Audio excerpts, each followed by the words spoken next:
What's up, everybody? Excited to talk to you again today. And in this video, I'm gonna give you an everything update. So you're gonna know everything that's going on in my life at the moment, all the different projects I'm working on, etc., etc.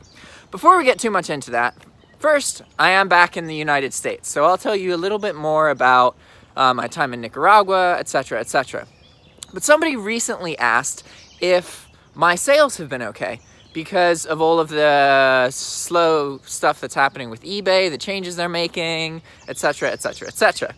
And unfortunately, my account is currently on suspension, so I can't actually post anything. And this happened halfway through my posting process. So I paid for an enterprise store, which is 100,000 items, and then I was actually only able to get 50,000 posted before I got a ban for posting a GK hair product. And so most of the time, companies see you selling their product and they do a VERO report, and then you have 48 hours to take the item down. But GK hair, they, instead of claiming that you are using their images, they claim that you're selling a fake product every single time they find another product for sale on eBay. And this really sucks because eBay is much less understanding about counterfeit claims than they are about like copyrighted image claims and that kind of thing.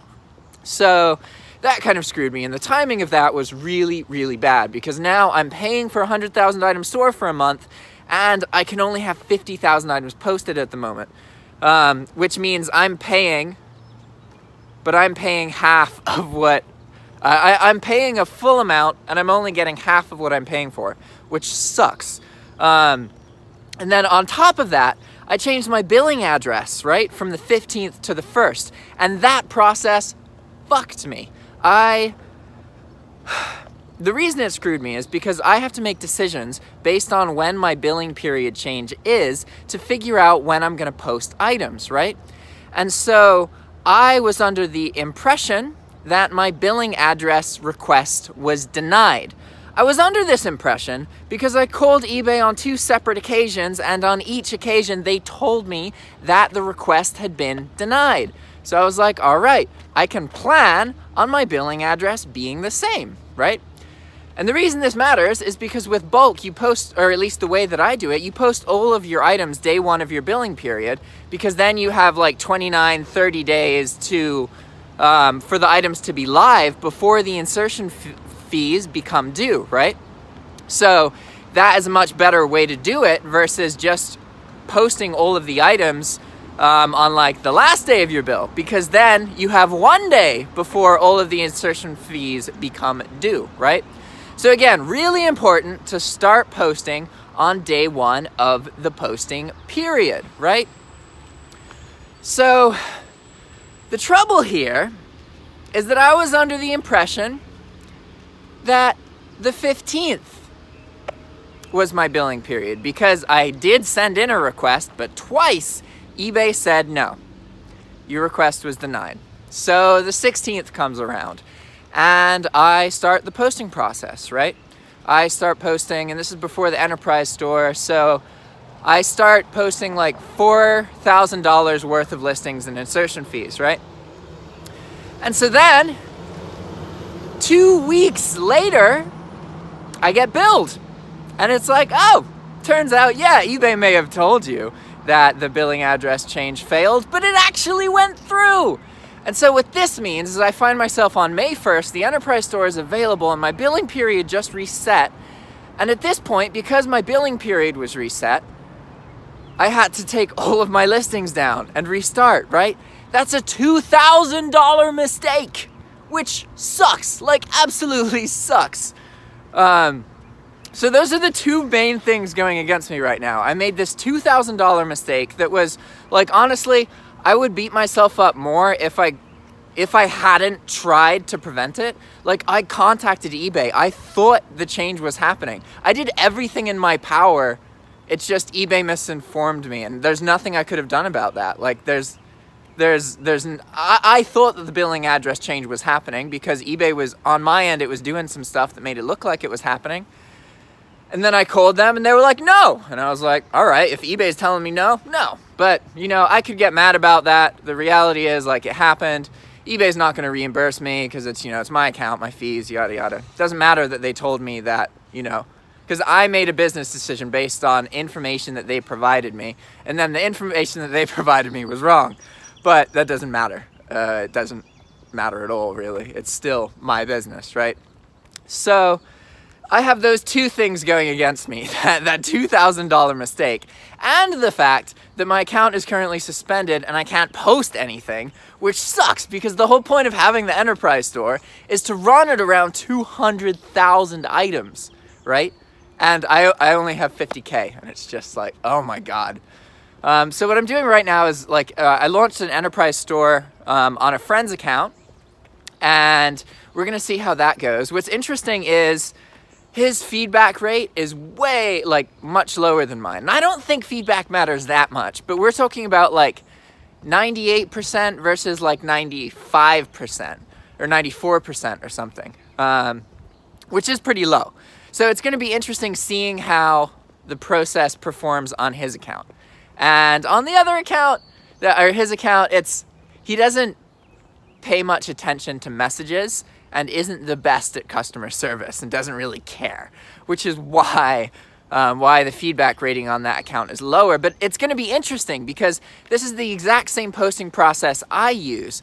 So the only real difference on the accounts is the feedback rating and the number of transactions. Everything else is the same style of items, no optimization, same posting process, right?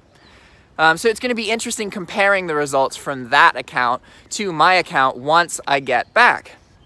But ultimately, like, I could lose my eBay account because of the fact that I'm now forced to operate at this scale because I've now signed into a yearly commitment with the enterprise store, right? So I have to always have at least 100,000 items for the next 12 months. Otherwise, I'm gonna lose a lot of money to having to, you know, if I have to cancel the enterprise store thing, then I have to pay like a third or a quarter of the remaining balance, which is a lot of money. So that's not an option. But that's okay. And ultimately, again, this just means had to take a step back. But it does mean that when it comes to all the drop shipping stuff that's going on and the slow sales, like, yeah, my sales are slow, but they're slow because of things that I've done and mistakes that I made and consequences that I'm paying. I wouldn't say that it's like I know all the stuff's going on and people are having problems, and like I'm not really that affected by it simply because I'm already at 50% of how much I should be at the moment compared to what I'm paying for. I'm already fucked for the next 30 days. I definitely just need more time to get back into it, right? So there's the answer for that. That's how I'm doing when it comes to drop shipping stuff. Long story short, I'm not doing good, but the reasons I'm not doing good are because of my own personal decisions, and they have nothing to do with the drop shipping drama that's going on recently, right? So that being said, now we've covered drop shipping, let's get into everything else that's happening. I got back into the United States. So I was in Nicaragua for 9 months, and if you don't know the information about that, I mean, if you're watching this far into the video, you probably do, but let's assume that you don't. I was a barista working at Starbucks 2 years ago, right? I was trying to work from home, trying to find new ways to do that, came across drop shipping, yada, yada, yada. 2 years later, find myself in a position where I have an opportunity to go to Nicaragua for an event. And knowing the cost of living in Nicaragua, it's highly likely that I will be able to go to Nicaragua and then stay there and just focus on business without having to have a day job. Like in the United States, I had to work at Starbucks, right? So I did that, went to Nicaragua, went to the event, had a falling out with that, and then moved out, moved into Managua with like some friends from a concert, and oh man, it was crazy. 9 months passed by, right? And I find myself now back in the United States with the option of picking anywhere to live that I have friends. What I found is that leaving Nicaragua leaving the United States to go live in Nicaragua put me in a position where when I come back into the States, I get to just pick where I am, which is really cool because I get to think like, okay, these are the friends that have the traits that I'm trying to adopt into my life right now, right? Like structure, stability, they wake up earlier, etc., etc. So I can pick the people who I want to be around who are going to shape me, which is really cool because if I had never gone to Nicaragua, I would have just been living with the people I had already been living with, right? And it's much harder to be in a situation and decide that you need to change it and to actively change it. What's much easier is to have something happen in life that forces you to change it, right? That tends to be the trigger. If we don't have a reason to get out of a situation or there's no event, no intense escalation, typically we stay in the scenario, right? So now I get to pick wherever I want to be, which is really, really, really cool. So that's going pretty well. I have decided that I'm going to be living in Wheeling. Like I've signed a lease, paid deposit, everything. So there's a place that my split's like $200 a month. So it's really cheap, it's affordable, and I can still travel and go other places because paying for this place is so cheap that it's okay. You know what I mean? So I'm gonna be in Wheeling. So now we've covered drop shipping stuff. We've covered location, Nicaragua stuff. What else is going on? So most of my money comes from the Udemy course, and the Udemy course is doing good. Like when the course started out, it was earning me like $500 a month, right?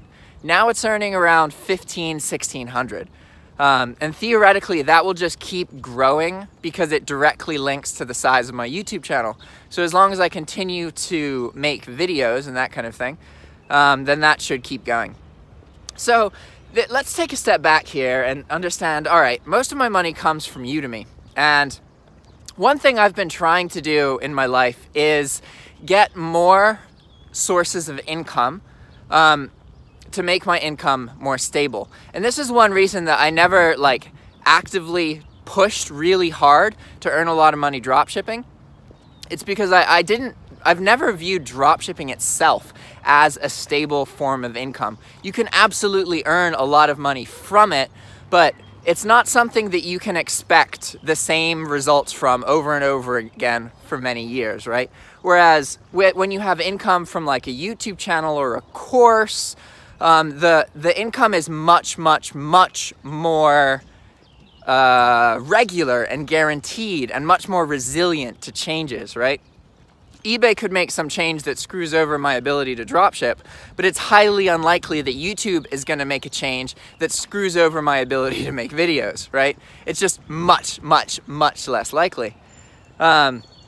So I've always been thinking about like, okay, how can I, instead of making all the money off of the sales and then maybe splurging that money or losing it or whatever and then needing to make it again and not being able to, instead of relying on drop shipping to earn me money that way, what I've done is learned how to use information acquired from drop shipping and how to earn money off of that information.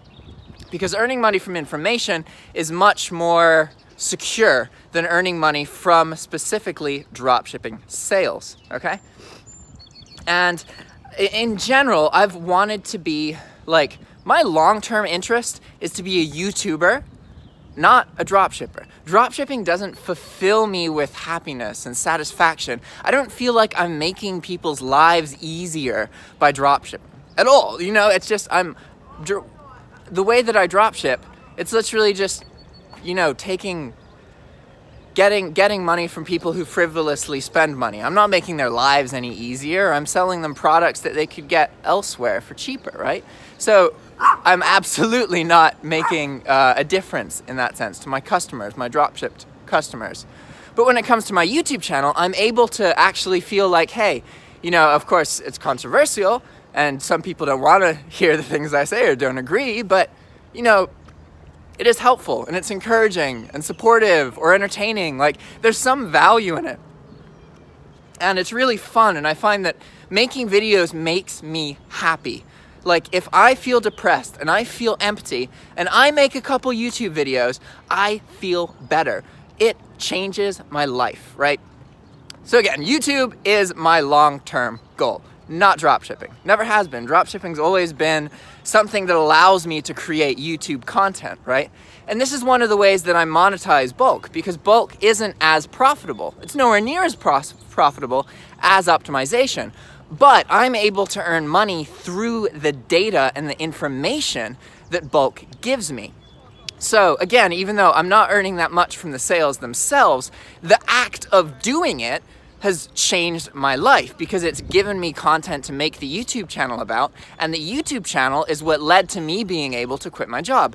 And now I have what I dreamed of for 8 years, which is the ability to just spend all day as I see fit, only having 1 to 2 hours of necessary work per day. Everything on top of that is work that is directly changing my future, right? So I have like 1 or 2 hours of stuff I have to do to maintain things. But then on top of that, we do work that is like on a specific project or on a course, or it's something that's gonna make my future better, right? So now you understand a bit more about like how dropshipping plays into my life and why I do bulk and yada yada. And I've expressed that I'm trying to broaden my incomes, because right now they're too related to dropshipping only, right? And I want to diversify my portfolio, one might say, so that I am not as affected by seasonal changes in dropshipping and yada yada yada. And also, just because it doesn't vibe with me at my core, like dropshipping doesn't make me happy. The freedom that dropshipping provides makes me happy, absolutely. And the fact that there's so much dropshipping information that I can share that most people aren't willing to share, again, this is another thing that incentivizes me. But ultimately, I want to be doing other things as well, right? So the thing that I'm working on now is, one, I'm making updates to the course, taking it again myself and then reorganizing stuff and adding content from what I've learned, etc., etc. And then also, I'm making a new course. And the new course is about YouTube and how to run a YouTube channel, how to monetize your channel using some kind of product, and all of that. And as part of this YouTube course, there's a long strategy here. So let me take a step back. I love doing Skype calls with people.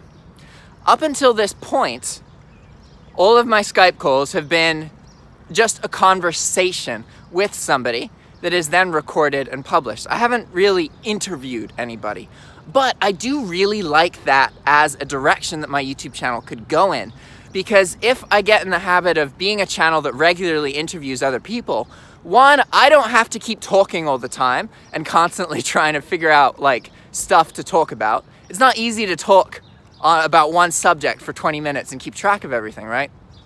And also, you guys don't want to listen to me constantly talk about specific subjects for that long. Really, the main reason that my videos are 20 to 30 minutes is because it forces me to become a more articulate, developed, talented individual. I have to learn how much time has passed, what I've already communicated to you, what I plan to communicate before the video ends. I have to keep track of all of this and get better and better and better at it, right? And so that's one of the main reasons that I switched from doing shorter videos to these longer videos. I am fully aware that most people only watch 6 minutes.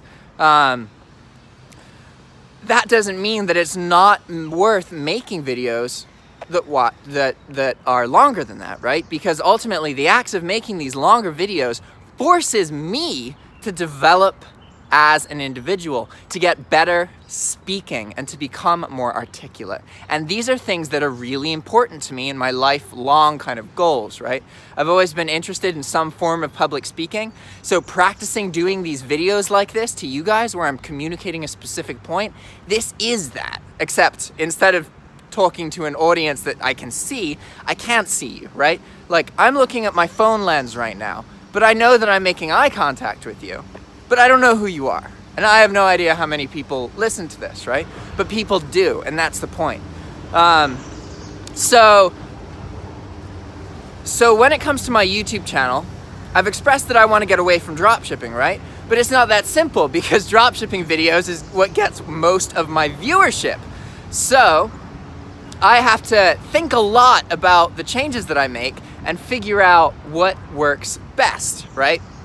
So one thing that I'm trying to do is, all right, if I start doing these interviews, this is really good because at first I can interview other dropshippers. I can interview people who are dropshipping and who the dropshipping community wants to hear an opinion from, right?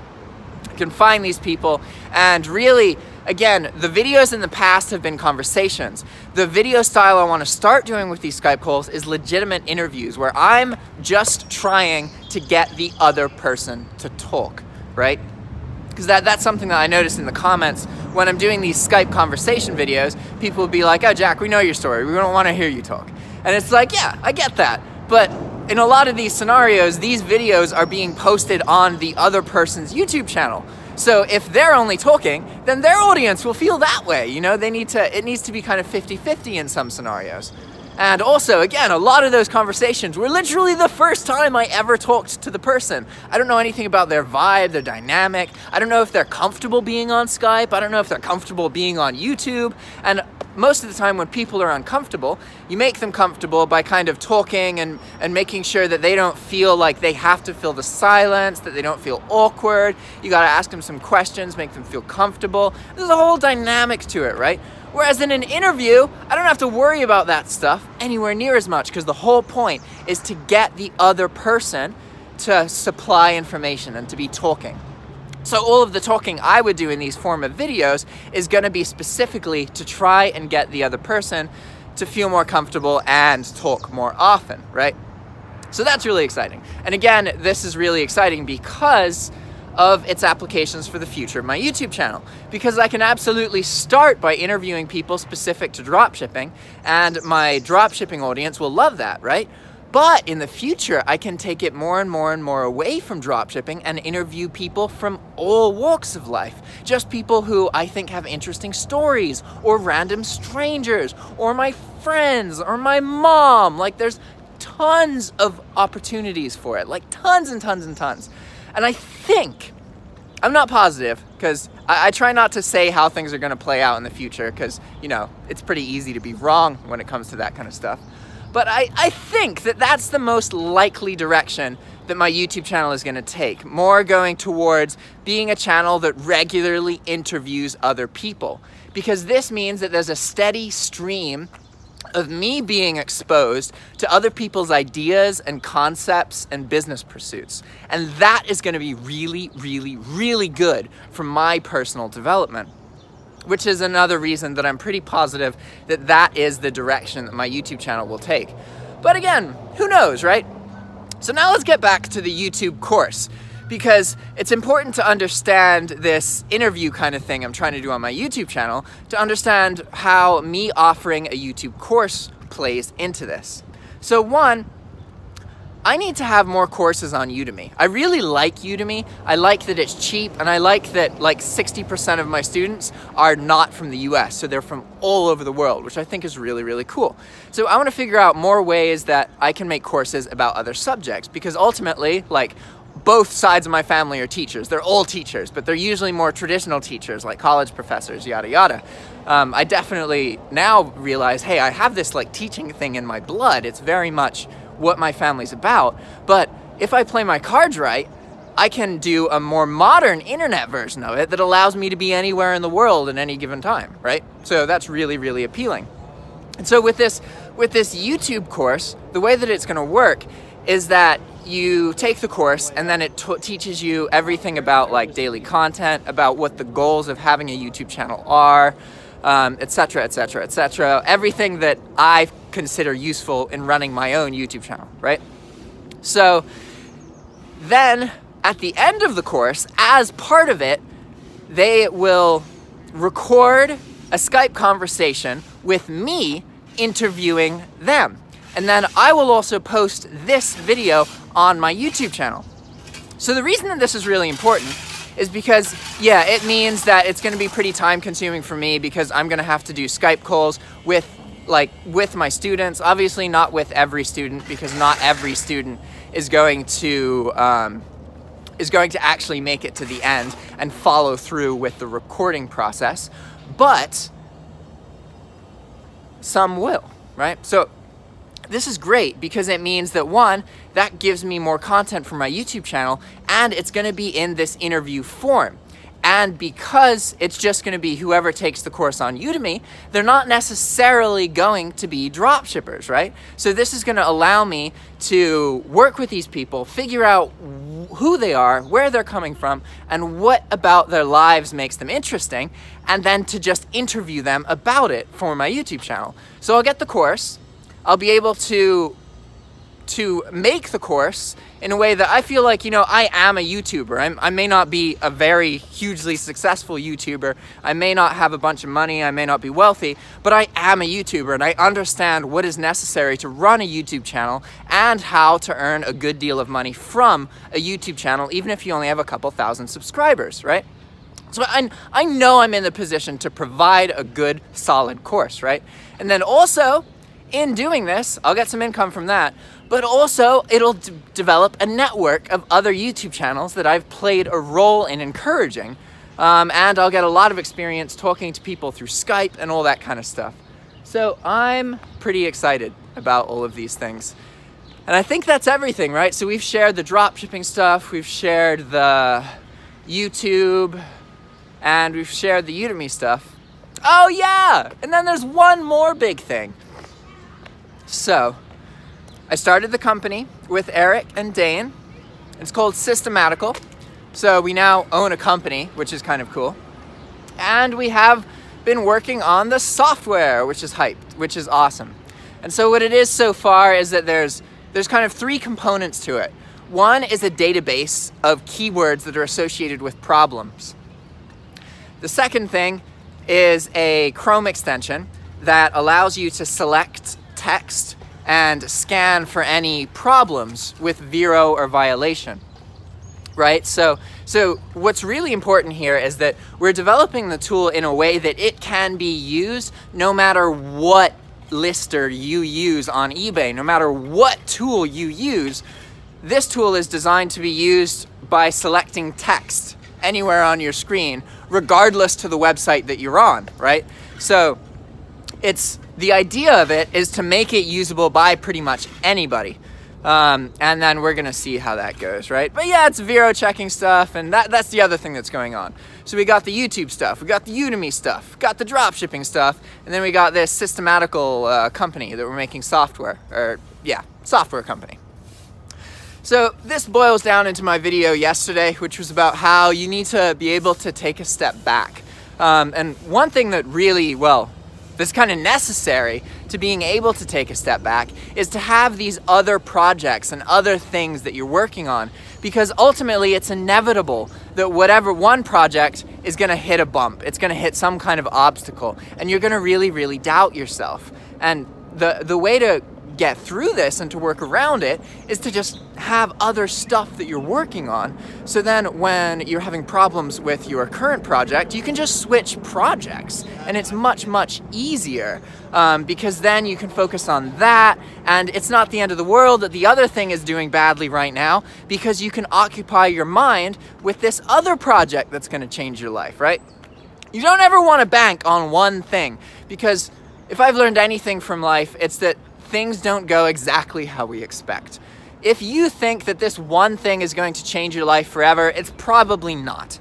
If you think that this one thing may open some doors that change your life, yeah, that's a more viable argument. But you can never rely on one thing, right? So what you have to do is figure out how to have multiple things without being overwhelmed and without losing track of everything, right? It's definitely an art. And with that, I've babbled on long enough. This is a 30-minute video talking about a bunch of crap that isn't specific. So I understand that most of you probably didn't get this far, but if you did, thank you. It means a lot. I appreciate your time, effort, and attention. All right, guys, I'll see you next time, okay?